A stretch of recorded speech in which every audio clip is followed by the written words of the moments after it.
I would say negative. I'm optimistic about the global economy. I think it will accelerate. Interest rates are coming down, real wages are rising in most places, but a series of policies in the US, I think, increase the risk of less growth, and therefore that could, I guess, undermine my optimism. I think there's a possibility that in the first quarter of 2025, the US will experience negative GDP growth. Number one, we've had a drop in consumer sentiment and a decline in retail sales in January. We had already seen in the fourth quarter that investment spending was down a little bit, and I think with the uncertainty around tariffs and around government spending and government layoffs, that business investment spending may suffer in the first quarter.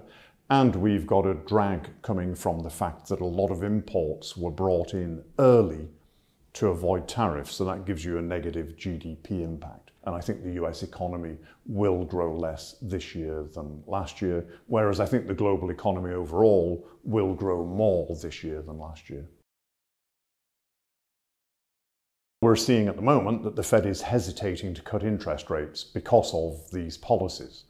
The concern is that tariffs will push up inflation, and as a result of that, the Fed has stopped reducing interest rates. So it's already had an impact.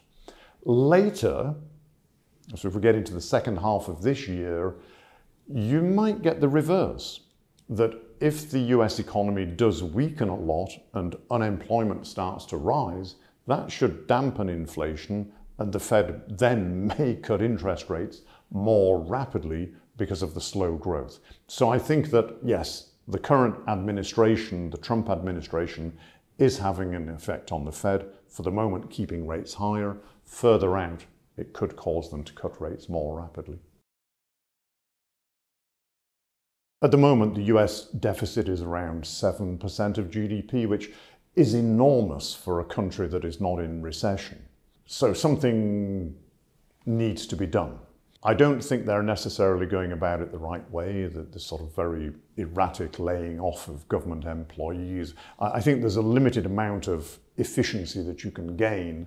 They really need to attack, I would say, broader spending. And let's not forget that this year, or in the coming budget, US tax rates were supposed to go back up again to where they were before Donald Trump cut them in his first presidential term.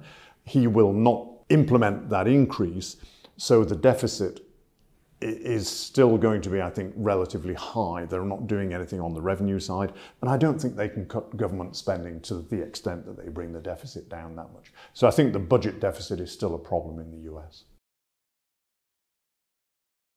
If an economy is about to go into recession, the stock market doesn't normally perform very well. Looking further out, based on the fact that I think the market is still expensive, I would expect US equities to underperform European stocks and Chinese stocks, for example. First of all, the big market that is good value and remains cheap is China. And the Chinese economy is actually growing quite nicely at the moment, with government policy that is supportive. So I think Chinese equities, which in the last 12 months have outperformed by a lot, I think they will continue to do so, and Chinese tech stocks are doing really well. Europe is a slightly different story. Europe is a market, an equity market that is in line with historical norms, so there's no valuation discrepancy, either positive or negative. But all of a sudden, we've got a positive growth story emerging in Europe, economic growth, coming from, number one, military spending, which we think is going to be higher over the coming decades, and also the big boost to German infrastructure spending. So there's a massive boost coming in the German economy, and I think both of those things taken together, infrastructure and military spending, will give us a better growth outlook over the medium to long term in Europe, and I think that will benefit European stocks. I'm not sure I ever really viewed it as a safe haven. If I think of currencies that are, if we call them so-called safe havens, I would think of currencies such as the Swiss franc and the Japanese yen. particularly the Japanese yen in recent years, where the Japanese interest rates have been very low compared to elsewhere. So there's been a lot of carry trade activity, which has depressed the Japanese currency. But the reason why the Swiss franc and the Japanese yen act as safe havens is that when there is global volatility, money tends to go back home.